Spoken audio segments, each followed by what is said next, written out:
بسم الله الرحمن الرحيم بناوي خداي بخشن دو مهربان إنا أرسلنا نوحا إلى قومه أن أنذر قومك من قبل أن يأتيهم عذاب أليم براستي ايمن نوح من روانا کرد بولاي قومكي فرمان من پیدا که قومكت بيدار بكروا پیش اوي سزایەکی بەئێژ یەخەیان پێ بگرێت. قال يا قوم إني لكم نذير مبين ئەویش وتی ئەی قەوم و هۆز و گەلم من بێگومان بێدار کەرەوەیەکی ئاشکرام بۆتان.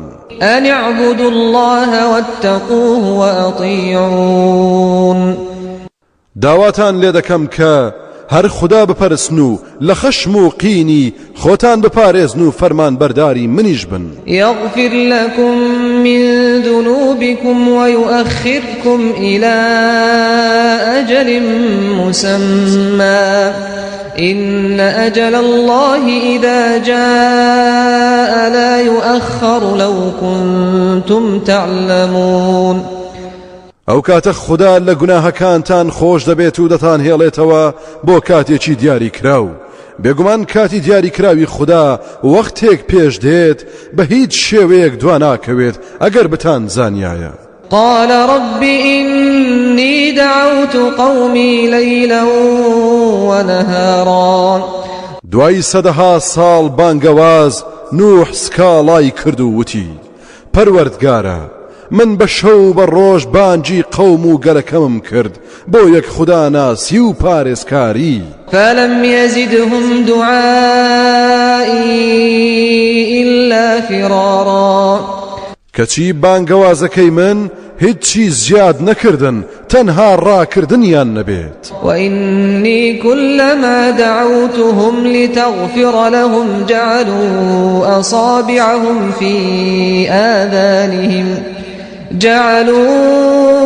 أصابعهم في آذانهم واستغشوا ثيابهم وأصروا واستكبروا استكبارا. بەڕاستی من هەموو جارێک کە بانگم دەکردن تا لێیان خۆش ببیت پەنجەیان دەخستە گوێچکەیانەوە تا نەبیستن جلەکانیان بەسەر خۆیاندا دەدا تا نەمبینن زۆر گەرم بوون لەسەر بێباوەڕی و خۆیان بەزل دەزانی و لود بەرز بوون. ثم إني دعوتهم جهارا. پاشان من بە ئاشکرا بانگم کردن و وتارم بۆدان. ثم إني أعلنت لهم وأسررت لهم إسرارا. اینجا من بەڕوونی و بێپەردا هەموو شتێکم بۆ باز کردن هەندێک جاریش بەنهێنی قسەم بۆ دەکردن بۆ تاکە و خێزانەکانیان. فقلت استغفروا ربكم إنه كان غفارا. بەردەوام پێم دەگوتن ئێوە داوای لێخۆش بوون لە پەروەردگارتان بکەن چونکە بەڕاستی ئەو زاتێکی لێخۆش بووە. يرسل السماء عليكم مدرارا ويمددكم بأموال وبنين ويجعل لكم جنات ويجعل لكم أنهارا. بارانتان بەلێزمە و خوڕم بۆ دەبارێنێت ماڵ و سامان و نەوەتان پێدەبەخشێت هاوڕێ لەگەڵ باخ و باخاتدا ڕووبار و چەم و جۆگەتان بۆ بەدی دەهێنێت. ما لكم لا ترجون لله وقارا.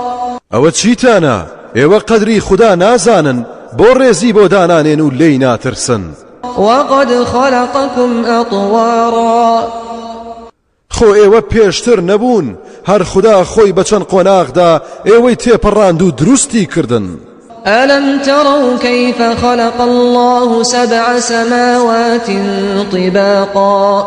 ئایا سەرنجتان نەداوە چۆن خدا 7 چین ئاسمانی دروست کردووە؟ وجعل القمر فيهن نورا وجعل الشمس سراجا. مانجی کردوتە هۆی ڕووناچی تایاندا و خۆریشی داگیرساندووە. والله أنبتكم من الأرض نباتا. ثم يعيدكم فيها ويخرجكم إخراجا هەر خوددا خۆی ئێوەی لە خاچی زەوی بەدیهێناوە و پێی گەیاندون پاشان دەتان مرێنێت و دەتان خاتەوە ناوی هەر کاتیش بیەوێت دەرتان دەهێنێتەوە. والله جعل لكم الأرض بساطا لتسلكوا منها سبلا فجاجا هەرەو خوددایە زەوی بۆ ڕاخستون چۆنتان بوێت و بۆچیتان بوێت بەدەستانەوە دێت تا بە ئارەزووی خۆتان پیایدا بگەڕێن لە ڕێگە فراوانەکاندا. قال نوح رب إنهم عصوني واتبعوا من لم يزده ماله وولده إلا خسارا.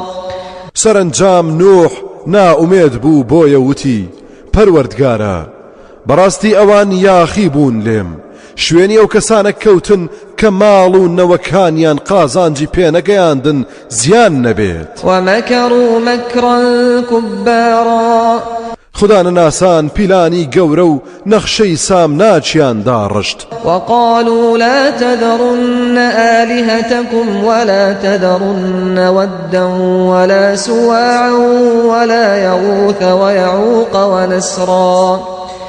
وتیان خەڵچینە نەکەن واز لە خوداکانتان بهێنن نەکەن واز لە ود و سواع و یەغوث و یەعوق و نەسر بهێنن. وقد أضلوا كثيرا ولا تزد الظالمين إلا ضلالا.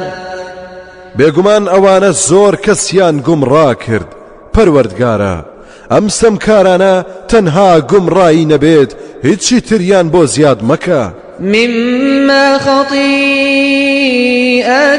أغرقوا فأدخلوا نارا فلم يجدوا لهم من دون الله أنصارا.